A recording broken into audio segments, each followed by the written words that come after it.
And welcome to the Nomadic Women Podcast, a place where we share the voices of nomadic women.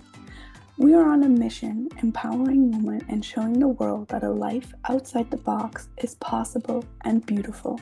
There are so many different versions of nomadic living, stories that inspire us to dream, explore, and thrive.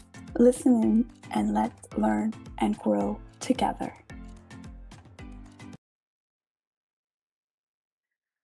Welcome to another episode of the Nomadic Woman Podcast. Today we have another guest, and I'm really excited for her to be on this podcast as it's a whole different journey, but probably also some similarities.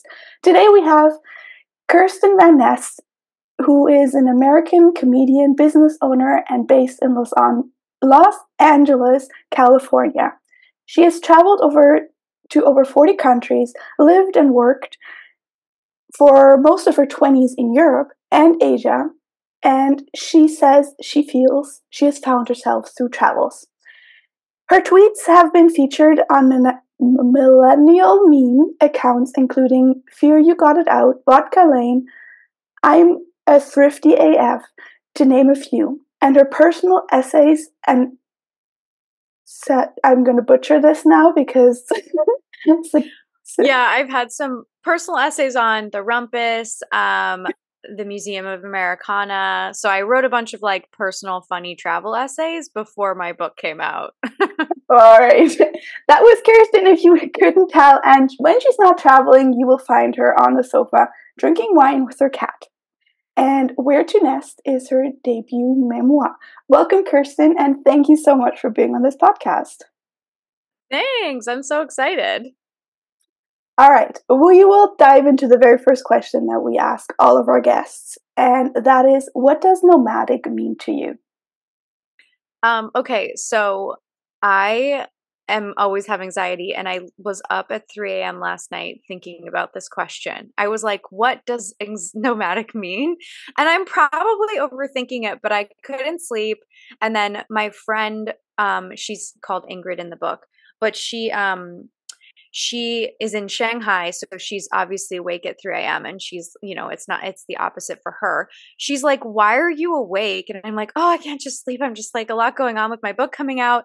And she was like, you need to listen to RZA from the Wu-Tang Clan. He just came out with a guided meditation and you need to listen to that and it'll help you sleep. And I was like, okay, great. I have a plan. So I listened to his guided meditation, which is phenomenal. Like, I highly suggest anyone listen to it. And he talks a lot about how he started in Staten Island, and because he started his music there, he was kind of like cut off from the rest of music because he wasn't in Manhattan. Mm-hmm. And so he really, like, his place that he really started creating was in his basement with his cartoons, just kind of like by himself. And he would go on walks, and then his journey took him to Wu-Tang to meet the rest of the Wu-Tang Clan. Mm-hmm. And then he also talked about when he lived in Philadelphia and he made his movie Fists of Fury, how he would go on walks around Philadelphia and it would really ground him and kind of help him figure out what was important to him, and also like keep him feeling strong, like, which is why he needed fists as strong as mm-hmm. steel. So I tell this because then I was like, okay, well, what does this like mean for me being nomadic? And the fact that I can wake up at 3 a.m. and have a friend there who knows exactly what I want and what I need, is an amazing part of being nomadic. Mm-hmm. And listening to, RZA's description in his guided meditation, he talks about place as a place that he like walks around, but it's really, even though he's in one place, even though he's isolated on Staten Island, it helps him think about like his path ahead. Mm-hmm. And that's what I think being nomadic is really about, drawing inspiration from wherever you go and really learning from all of these different environments that change who you are, and then taking that and bringing it on your journey with you. So that was my middle of the night, like, oh, like this, I feel like this is what nomadic is for me. And from a life perspective and how that kind of, in my memoir, Where to Nest, where I talk about it. So I started my first travel was when I was 16, actually. And my Mhm. grandmother was like, if you pay for half, I will pay for the other half for you to live in Paris for a month. Oh, wow. So I worked for $10 an hour as a catering, basically being like, would you like some dim sum, over and over again until I could afford to go to Paris. And that was my first experience going abroad. And I just became so hooked Mhm. because I think I grew up in this very, very conservative town. All of the women, or most of the women around me, were housewives. Mhm. My friends, like a lot of them wanted to be housewives, which there's nothing wrong with that. My mom was a painter, so very different scenario. Mhm. Um, but for me, kind of like when I went out into the world, I was like, oh, like there are women who are not housewives. Like there are women who do all these cool things. There are Mhm. people who have these really cool, interesting lives that I didn't even fathom could exist. Mhm. And so that's kind of really where I became hooked on the travel piece. Mhm.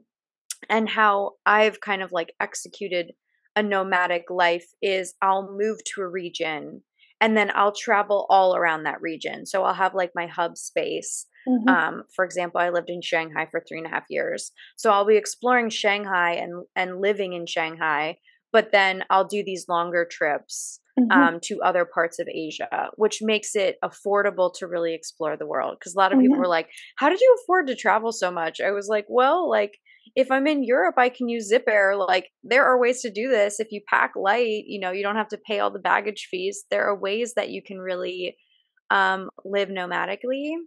And now that still living nomadically. I at least spend a month outside of LA every year, and I also travel regularly. Mhm. Um, but now I have my own. It's like a six-figure business. I do B2B copywriting and branding consulting. And so now I have a profitable business that also allows me to be completely remote whenever I want. Mhm. And I never knew that that was possible. And as you've said, kind of with your podcast, like a lot of women don't really know. It's the same thing as like when I went abroad for the first time. Like you don't see it, you don't believe it. So Yeah. like I think it's important for women to kind of talk about how that shaped their lives. And like you can have a very profitable, successful, be happier in your life, have that life you want, without being tied to a specific location. Mhm. Yeah. Yeah, you pretty much summed it up, and it's so interesting. This question, I find it means to so many different people. It means something different, and that's what I love. And you kind of described, how your version of nomadic has changed, or maybe what does it mean to me. But basically, let's go back a little bit before we go forward. And you kind of said that when you were 16, you kind of had, I guess, this first glimpse of the world out there, that things could be different for you, that you didn't have to kind of live the standard life that was kind of lived for you, or like told that you could live it. But you still kind of went into that to start with. What eventually then, after you were in this corporate American world, what made you change? What am I doing here? Why? What made you leave? Hmm. Yeah, I honestly just like very bored and kind of like not finding purpose or value in my work. And so for me working the 9 to 5, I was good at it, but when I started, it's exciting because I love like building and growth. And so when Mhm. I'm in a growth phase and like learning how to do things, I'm so happy and I'm into it. But when I start getting kind of like settled in a job, I don't really like it anymore. Mhm. I also found that I just didn't really like the social contract of working full time. Like it's when you're working full time, your income comes from one source, and you can't really say no to certain things, and you kind of have to put up with a lot of things, and there's a lot of like bureaucracy and things like that that kind of like get in the way of happiness. Mm-hmm. I also have done some like workshops on finding your values, and one of my values is freedom. Mm-hmm. Like very extreme. I love freedom. So for me, having to be in a desk, because I would be at work and I would sit down and I'd finish my entire day in 2 hours. I read The 4 Hour Work Week by Tim Ferriss, and he encourages like, don't check Facebook, don't get your coffee, whatever.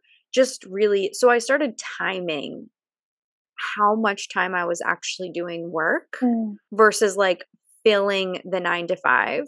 Mm-hmm. And I was like, I'm finishing my job in 2 hours, which I always felt busy. But if you actually sit down and take out all of the distractions, your workday does not need to be 9 to 5. So Mm-hmm. then I got very frustrated. And I wasn't like an underperformer. People loved working with me and they loved my work. I just was like, why am I sitting here for 8 hours of the day for I don't need to be here. Mm-hmm. So for me, that was a big moment where now with my freelance business, I can work the hours that I want to work. I do great work for my clients, but if I'm not working an 8 hour day, and most days I'm not, well, like that's fine. Mm-hmm. And I can also spend, half my day writing books or whatever else that I want to do. So I have that freedom to really be like, what actually do I want to spend every single hour of my life doing? Um, and I'll say for the figuring out the kind of cherishing my time, I was on a Fulbright scholarship in Luxembourg. So I lived in Luxembourg for a year, Mm-hmm. which it's a research grant through the State Department. And towards the end of my program, I stayed a little extra longer so I could go to the Duke's birthday, which is like the big party that they have every year in Luxembourg. Mm-hmm. And so during that time, my project was over. And so I had literally nothing to do every day. I lived in this beautiful valley. My day would start just going on a jog through like the fields with like sheep, Mm-hmm. seeing Luxembourg City in the background, like running past the Russian embassy. And then like I'd be like, okay, well, I did my run. What else? And so I tried to learn how to cook. And then I'd be like, okay, do I watch Netflix now? Like, what actually do I do? And I basically got to experience being retired. And like, I was like, this is boring. Like, I know we like want this, but actually, like, it's like anxiety spiraling me because I don't know what to do with my time. Mm-hmm. And so it made me realize, like, we're on this earth for a short period of time and for a specific purpose. And I want to spend every hour of that time doing that purpose. I don't Mm-hmm. want to spend time. My time is not owned by the company that's hired me. My time Mm-hmm. is not owned by my relationship or who I'm dating. Like my time is my time. And I really wanted to hone in on how do I actually feel good and feel like I'm changing the world and having a positive impact with the few hours, that we have in this life. Mm-hmm. So that's kind of like when those realizations started happening of like, hold on. And I think also family always, and anyone who loves us is like, or I had roommates that are like, let me get this straight. You're going to move to China. You don't have a place to live. You don't speak the language and you don't have a job. And I'm like, yeah, exactly. And they're like, no. But for them, Mm-hmm. they had never left the US. And for me, I had told every single person I know I want to move to Asia. And I had talked to people who live these alternative lives, like the people that you interview on your podcast. Mm-hmm. And they were like, "Oh, like I live in Cambodia and I do this. Oh, I live in Japan and I do this." And I was like, "Wow, like people have done this." So I think when we take advice from the ones that we love who tell us you should not go on this alternative path, you need to be loyal to one company, you need to make sure you're whatever, increasing shareholder value, whatever it is. That comes from a place of love, but it also comes from a place of projection. They're trying to save us. They're trying to protect us. So I try to only take advice from people who have done the thing that I want to do. I try not to listen to advice from people who haven't done it, because the people who have already gotten where you want to go, they have the keys, they have the roadmap. And the people who have not gone there only see, the blocks in the road. Yeah, you definitely, with that statement, I think you spoke from my heart as well. I think all of us who've kind of, gone a little bit of an alternative path, and especially maybe dived in situations that you're like, well, why are you doing this and this and this? Like, it does take some sort of courage and to kind of get to that place. But, sometimes you just have to take a risk. And, if the worst case scenario is that you fly back home, like that's the worst you can happen. And, so you just got to take those risks. But I guess even with you kind of, this traveling aspect never left you, because you decided to have a scholarship in Luxembourg, which kind of gave you that first set of freedom. But then you're like, this is boring where I am. I need more action.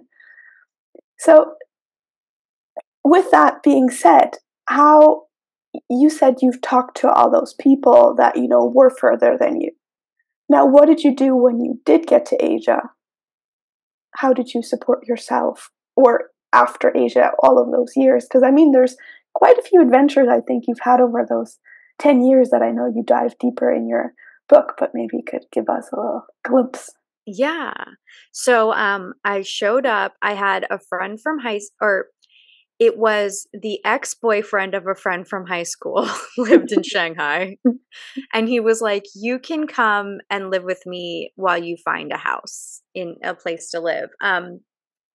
So I flew over. What ended up happening is he was actually not there when I arrived, Okay. because he had to travel. So I showed up on his gorgeous Norwegian girlfriend's doorstep and was like, "Hey, I'm here." And she's like, "I know." And I mean, she was sweet, but she was like, "I'm also supposed to be moving this week and my boyfriend's not here, and now you're living on my sofa." So it was like, oh my gosh, I feel so bad. So I had jet lag, I had a headache from the pollution that I was adjusting to, and I literally must have visited at least 20 apartments in like 2 or 3 days, because I just felt bad. I wanted to get off her sofa and let her focus on her move. And so then I found two rugby players who had a very tiny closet that they were like, you can live in here. And I was like, this is perfect, mainly because of the price. So I moved in with them. And so luckily it was like cheaper to live there. I tried to eat really cheap, and I had lots of adventures of trying food from the convenience stores. Like, in the US, when they have the hot dogs that kind of roll in the thing, I saw those and I was like, oh, it's a hot dog. I know what a hot dog tastes like.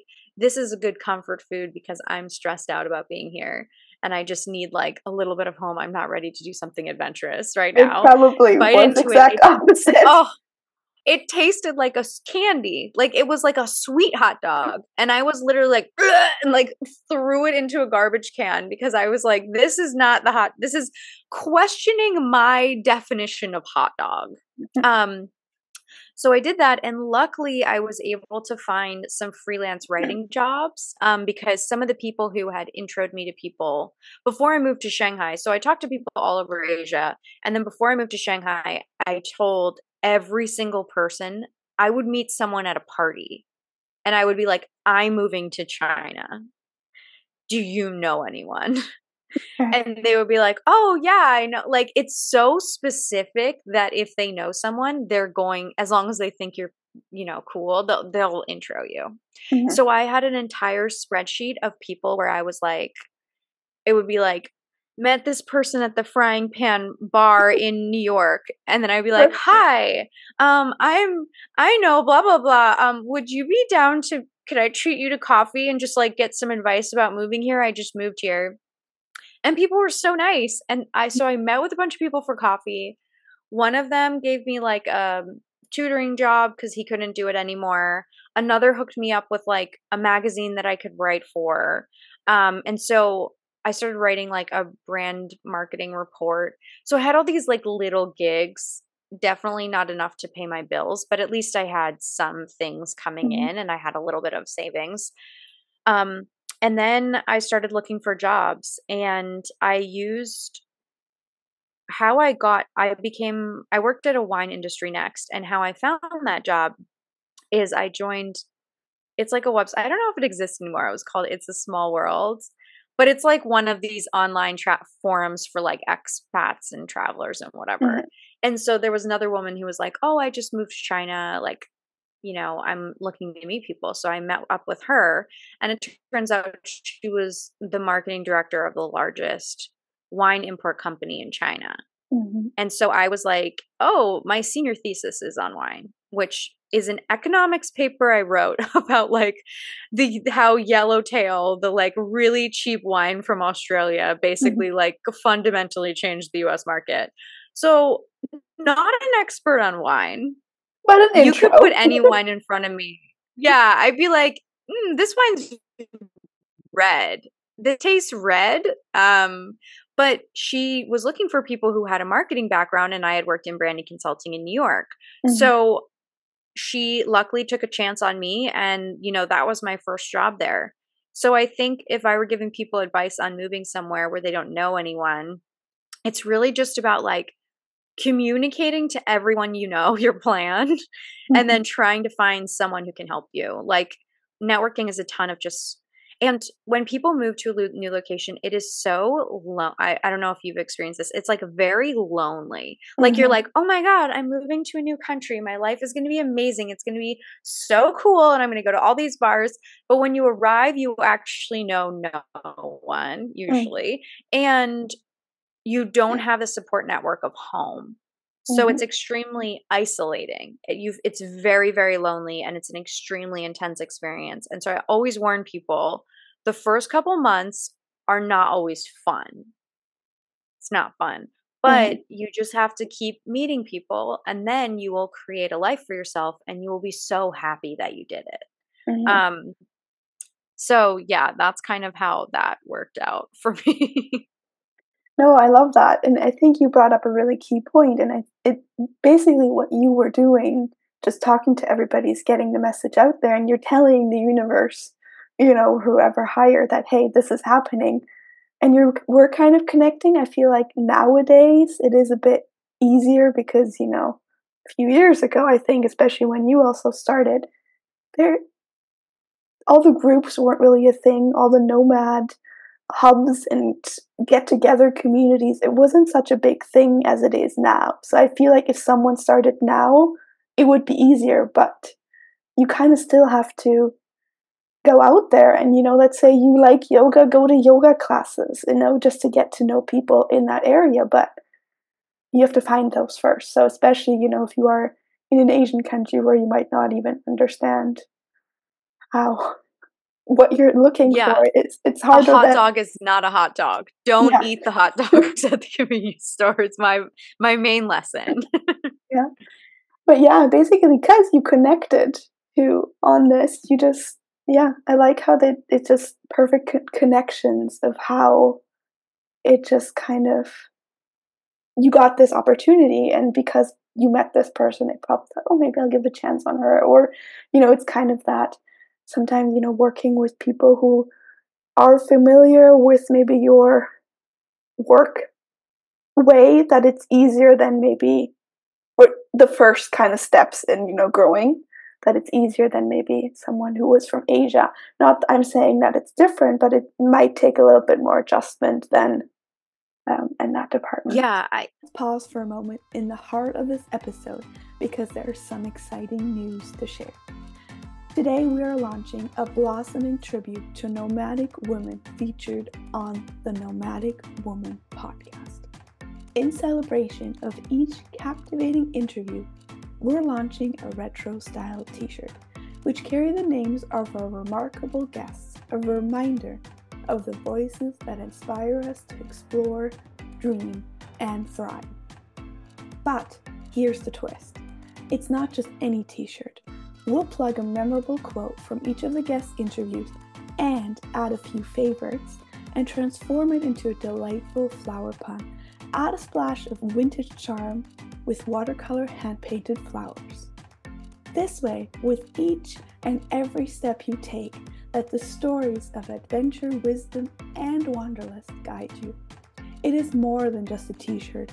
It is a wearable testament to the spirit of blossoming adventure and empowerment that defines the Nomadic Women podcast.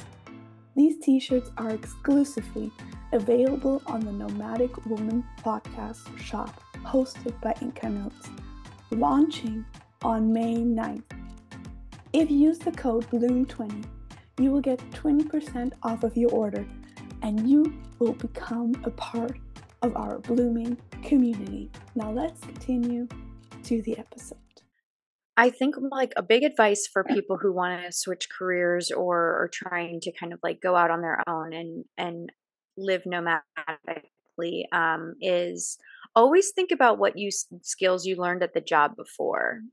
So before I was working in, I was writing and working in branding consulting. So when I moved to Shanghai and met someone in wine, I don't have a wine experience, you know. I can't tell you if a Sauvignon Blanc is from New Zealand or France, even though they taste, now I know they taste very different. But what I can tell you is like how to market something. And I can tell you how to do positioning strategy. I can tell you how to make a marketing campaign. And so I think when you talk to people and you're trying to do that transition, it is what is the expertise you already have that you can pivot. And that way you're never going into a new job like, I don't know what's happening. You're going into a new job with like, these are the things that I can already leverage. How can I, if I'm doing 90 seconds of explaining my background to someone, what are the things that they want to hear? And how does that relate to my own experience? Yeah. Yeah, no, that's really good advice. And I think that it's basically the key thing that it is hard sometimes, I think, to focus on that. And I think you might even need, maybe if you do have multiple skills, to have like, okay, this bucket is A for this type of person, this is B for this type of person, and C for this type of person, and kind of get to know the person in front of you before you kind of be like, oh, I'm so-and-so, you know, to get ahead and be like. And working now that I'm in Los Angeles in the entertainment industry, when I arrived here doing stand-up comedy, which I did in Shanghai in English, not that impressive. Okay. But I arrived here doing stand-up and I would go to parties and be like, oh, hi, I'm a writer, actor, director, because I directed a YouTube channel. I, wrote and acted in things that I created, and people wouldn't know what bucket to put me in. So someone's advice was like, he was like, I know you and I know that you can write, act, and direct, but someone you meet at a party doesn't know you and doesn't really understand what you do. They can't put you in the bucket. And I wish as a society we didn't have to put people in buckets, but this is how we figure out and connect with people when we meet them in like a couple seconds. So then when I was in a mentorship program, and my mentor, Joanna Johnson, she was a star on The Bold and the Beautiful. She is the showrunner for The Fosters and Freeform. The Fosters and Good Trouble on Freeform. And she was like, I know that you want to do all these things, and I know that you can do all these things, but you need to become really good at one of them, and then they'll let you do the other things. And I was like, Mm-hmm. okay, this is good advice. This is good. And Mm. then COVID hit, and I was like, oh, I can't perform at all anymore. I Right. can't record anything. I can't direct because I can't be in a room with other people. Mm-hmm. So I was like, okay. So I focused on writing the memoir, and that's really the memoir came out of that is like, oh, I have to focus on the one thing. Mm-hmm. And yeah, the rest is history. Okay. So you originally started the comedy in Shanghai as like just a side thing to get out there because Yeah. you had fun doing it, or uh, what made you even Yeah, I find that was and be like, like, I want to do that? And then what I made feel you like move every time you back? ask me, yeah. Yeah, I feel like every time you ask me, like, why'd you do that? I'm like, I was bored. I That's a was good answer. bored with my job again, my full-time job. Yeah, I was bored with my full-time job again and kind of looking for more fulfillment. Hmm. I could do it in my sleep, basically. Yeah. So I started doing stand-up and improv, and I absolutely loved it. Loved it. Like, there was just like such a rush from being on stage. So I started performing there, and then it was a little tough because the comedy clubs were owned by men, Hmm. and a lot of the jokes were them making fun of their Asian wives, which Oh is God. hell. Hmm. Yeah. Yeah. So another female comedian did some math, and she was like, of the last four, and so basically in comedy you do open mics, and then hopefully you get on like a weekend gig where you get paid Hmm. nothing, but you get paid. So she did some math, and she was like, okay, out of the weekend spots, out of the last 100, only 4 have been women. So like, I think it's pretty obvious that there's some sexism going on. Like, Hmm. so I realized there was kind of like a glass ceiling, and my father had planned a family trip to Los Angeles just for us to explore LA. And so I went a week early and I took a class doing improv at the Upright Citizens Brigade, again, living on a friend's sofa. Hmm. Um, and there were 2 Disney princesses in my class. Like, full time, they are Elsa and Mulan. Okay. And I was like, wow. I was like, I don't know if I want to be a princess, Hmm. but you apparently in LA you can do whatever you want. Hmm. So I was like, okay, this is the next place I want to live. Um so went back to Shanghai, packed my bags, left, lived at home with my family for a little bit just kind of to like settle back in and get back into living in the US. Um and then 6 months later was in LA, just kind of like making a new life here. So No, but I like that, especially because you just kind of you follow your creative urges and you're like, okay, this is what I'm gonna do, and then why not, do an extended trip to LA and then kind of find, oh, there was an improv class exactly that week.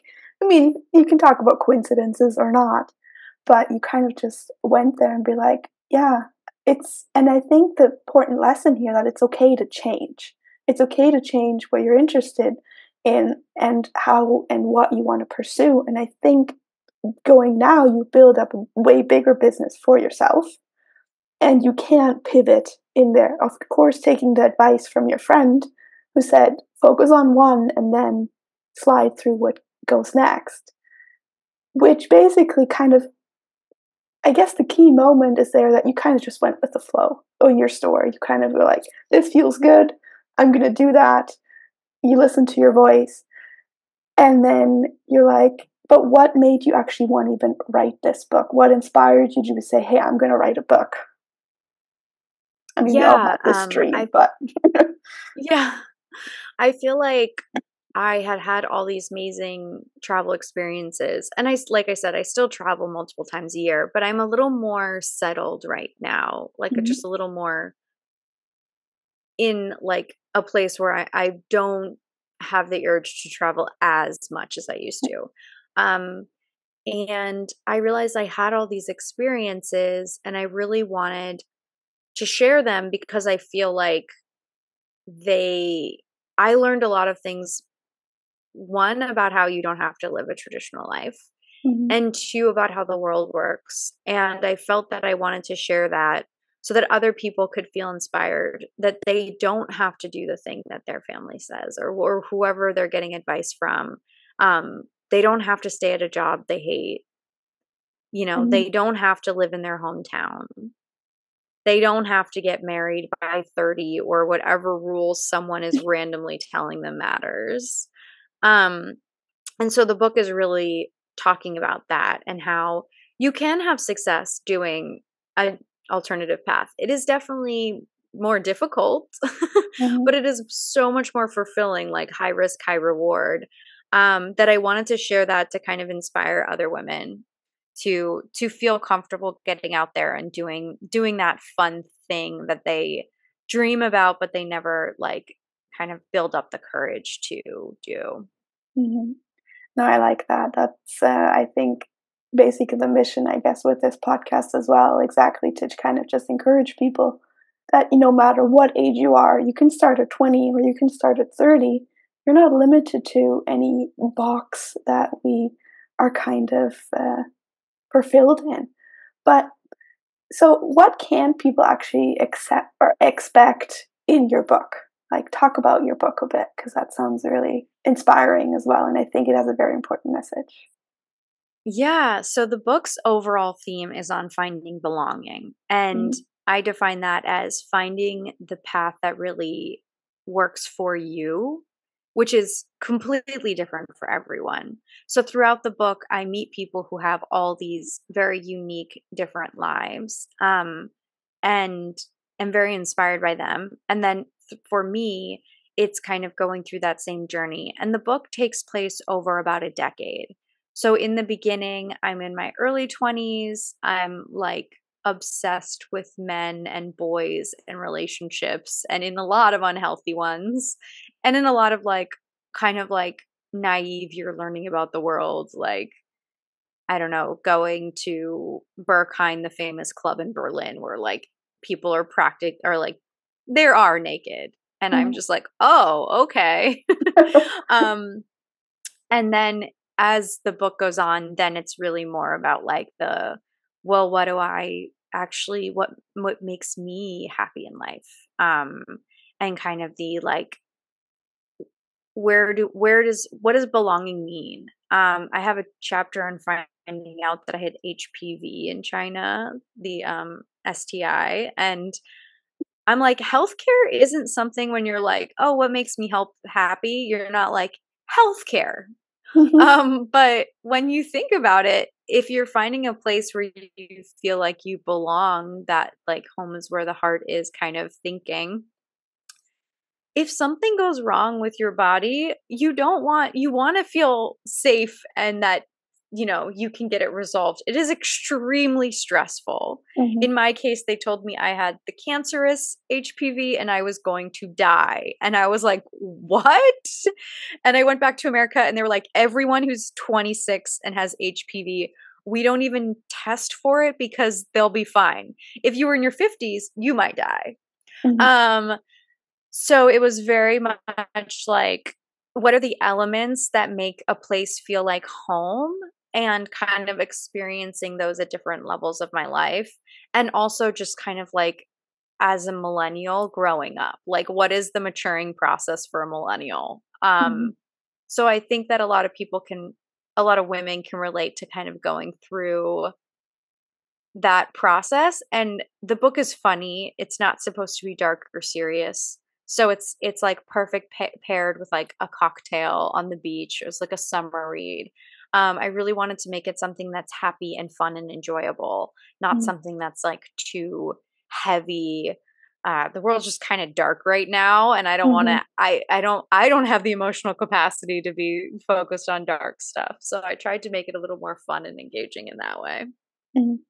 I like that. I think, summer beach cocktail, I think you'll probably get, yeah, or inspire a lot of people, especially women, hopefully, with that story. And yeah, there's hard times. And sometimes, as a nomad, I feel like you have extra stones laid into, like you just said, with your health care.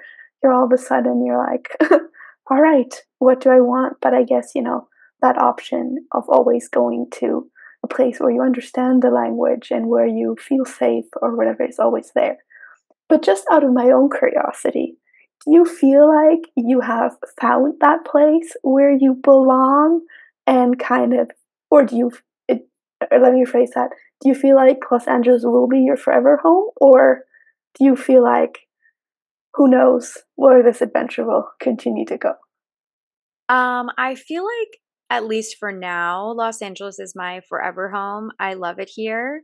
However, I still travel regularly and I try to spend at least a month out of LA a year. Um, the culture here bores into your spine. So, Mhm. everyone's like, "Oh, are you drinking like the like Haley Bieber Erewhon smoothie or like have you tried raw milk?" And there's like it is like it's very own culture here, which Mm. even with like body image, like the hottest people from all over the world growing up, their friends were like, "You need to move out to LA to be an actor." So it's very like there's a lot of elements of LA that are like a little difficult to live with. But the reason that I still try and at least spend a month outside the country, this past year it was in Asia, last year it was in the year before it was in London, is to get out of the patterns and the way of thinking that I'm in. Mhm. So for me, even with a forever home, we get so caught up in the everyday and you are completely impacted by the environment you're around. So if I'm around people who are very vain, I'm going to be vain. If I'm around judgmental people, I'm going to be judgmental. Mhm. And so for me, travel, even though I found like kind of a little bit more of a place that I've settled, the travel component is about breaking out of unhealthy patterns and reassessing the path I'm on and if it's the path I want to be on and if I'm becoming the person I want to be. So I think for me travel will be a continual component of my life. Mhm. Um I do smaller trips and then I really love like living in a place for a month. Since I've done so much travel, I've done kind of the like, oh, one night here, one night there, blah, blah, blah, blah, blah. Um, but now I really like the like, how do other people live? I want to Mhm. see what it's like. I want to feel what it's like to go to the grocery market every day. What am I getting a croissant in the morning in Paris? And I'm getting like a hot meat bun in Shanghai. What is the things that people are doing? Maybe in London, it was a meat pie. When I first arrived, I ate so many meat pies. I don't know if I can ever eat a meat pie again. They're delicious. And I Mhm. got the number one Cornwall ones. I went to the Costco there. But that was me like seeing what it's like to live Mhm. there. And I really kind of enjoy that because then I'm like, well, what are my patterns that I do at home? And are my patterns serving me? Or do I Mhm. need to kind of mix them up a little bit? I like that aspect because, like you said, your freedom is such a big part of your life, and you allow yourself to have that freedom to also evaluate your life and reflect, where do I want to go? What do I want? Is this whatever I'm doing still serving my purpose? Like you said, you would jump from stand up comedy. Well, obviously, I can't do that at the moment. We'll write a book, and you kind of allowed yourself, and others, or a lot of people might be stuck in their ways and be not as creatively free to be able to pivot in that sense. And, with your business, I think you can also pivot and choose who you actually want to work with. And I guess that does give you a lot of freedom to take that Oh, yeah. weekend trip. And That's the best part of being a contractor is like if someone's really difficult, I'm like, "You know what? Maybe we don't need to work together." yeah. Or like and I very set very clear standards with my clients. Like I've never miss a deadline and I will hand in good work, but you need to give me a week. I'm not doing it rushed last minute. If it's an emergency, fine. But if it's constantly emergencies, I have turned down good money because I was like, this stomps on my value of freedom. Mhm. And with my clients, it's like, I'm going to be working abroad these days, or I'm going to be taking off this time. And they're fine with it. So I get Mhm. to really be able to establish boundaries in a way that I think when you're working full time, you can't do as much. I really like your mindset around that to just kind of, set your boundaries. But I think in this whole story, even communication, telling people what you do, how you want it, and what you're doing is basically what I think brought you here in a sense of, Yeah, I love that. yeah. But do you want to have anything that you feel like you want to get out before we go into a few rapid fire questions to kind of get to know you in a little different? Oh, I don't know. I feel like I'm ready for the rapid fire. Let's All right. go. Then, coffee or tea? Coffee. Way too much coffee. Summer or winter? Oh, summer, yes. That's why I live in Los Angeles. The weather here is great all the time. I love New York City, and it's kind of like where I'm from, Connecticut, so I'm around Mm-hmm. there. But I have fallen too many times on black ice on my butt that I'm like, I'm over that. You like the stable weather now. Yeah. Yes, sunny all the time. Mountains or beach? Ooh, mountains. I am very pale. Two of my grandparents unfortunately had passed away from melanoma. So the sun is personally trying to murder my family. And so, beach isn't the best for me. I don't do great in beach. So I'm going to definitely go with mountains because I love just like running through the forest and forest animals. So yeah, mountains all the time. Perfect. Pizza or pasta? Oh my God, pizza. Pizza is so good. My stomach just rumbled because we're talking about pizza. Well, It's like, maybe you should, where's the pizza? You said pizza? well, maybe you should get some. Sunset or sunrise? Ooh.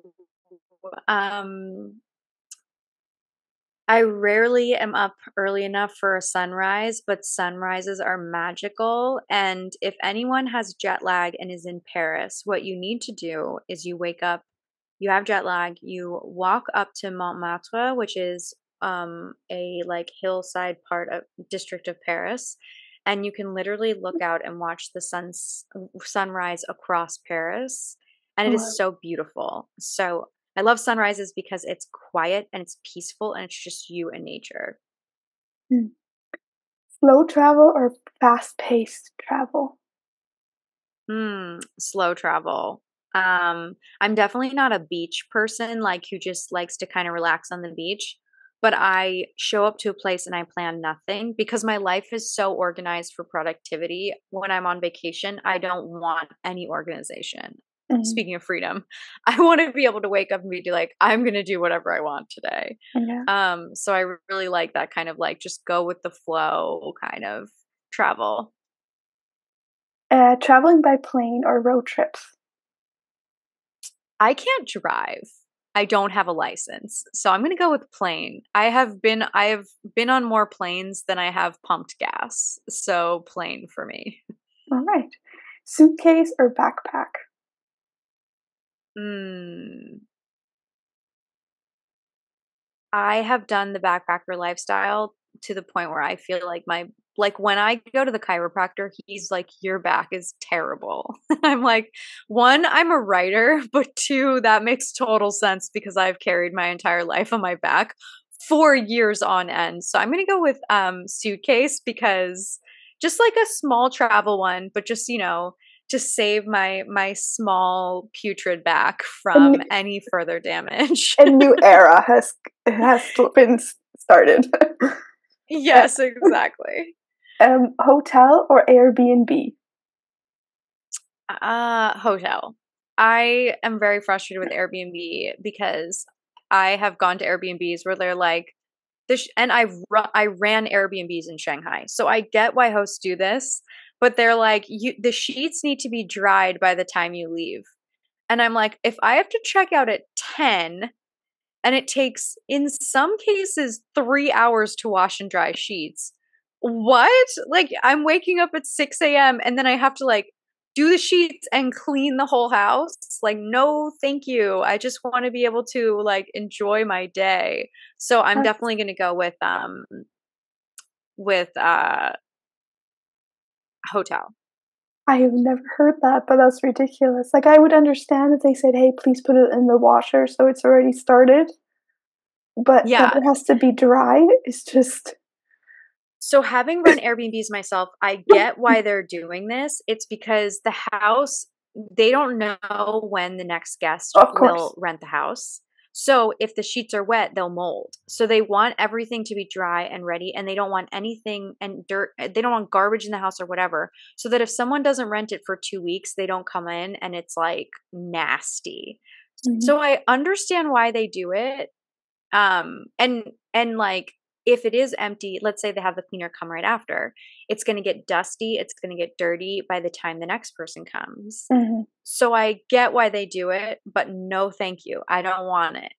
Yeah. It's not a good experience for the Well, guests, so then, they need to figure out another system. just have two sets of sheets and that you can change when the cleaner comes. And anyways, Yeah, like throw the dirty ones in a pile or like tell yeah. them to put the dirty ones somewhere. Yeah. I will rant, but anyway. Last one, city or countryside? City, considering I can't drive, my travel is pretty restricted to cities. I would love to do like some countryside stuff at some point in my life, and especially because live in Los Angeles, a huge dirty city. I would love to do countryside stuff, but I'm also very terrified to take driving classes in LA. So Mm. maybe I need to go and like live in a town somewhere and just Maybe, learn how to drive. well, maybe that can be your month adventure this year to go somewhere and learn how to drive. I mean, it would, it would be a step out of your out of a comfort zone, and it would be something completely different. But I am I sure. have not, yeah, thought of this, but you're a genius. Thank you. I need to do that. That's what I need to do. Definitely. And I think that's basic a stigma as well. Sometimes, we don't need to go very far. I mean, the US is way bigger than in Europe, but, even if you just, went a few kilometers west, it's a whole different landscape and, get the Oh, creative yeah. juices flowing a lot differently. But basically, Yeah. this already wraps up our interview. And I want to thank you, first of all, for being on this podcast. And I Oh my really, gosh, thank you for having me. I love it and I love your mission. I'm so honored to be here. and now, if you will have anything last minute to add, you can do that. And please tell us where people can find you, buy your book, and all the details. Yeah, so I if you're looking for travel tips and I also do a bunch of comedy stuff, definitely follow me on social. I'm at Kristin Van Nest, my name on all of any platform, TikTok, YouTube, Instagram. And then for my book, it's called Where to Nest, A Global Search for Love, Cheap Wine, and a Place to Belong. You can get it on Amazon. It's at Barnes and Noble. You can get it at a small indie bookstore. I read the audiobook myself. So if you like audiobooks, if you hate this voice that you've been hearing, don't get the audiobook. But if you're cool with this voice, I read it myself and I had so much fun. I did absolutely horrible accents. So if you want to hear some really terrible accents, hopefully you find them funny, definitely check out the audiobook. And yeah, that's kind of like, if you ever have any travel questions too, like feel free to DM me on social or whatever. I'm always down to help other women find their place. So feel free to reach out. Well, that sounds perfect. And by the way, I just want to say your book title is genius compared, with your last name. So Thank you. yeah. And of course, we'll link everything in the show notes, all the details, so that you can, like, all you guys listening can find it easily. Find Kirsten easily. Sorry, it's time. Anyways, thank you so much, and we'll hear you next time.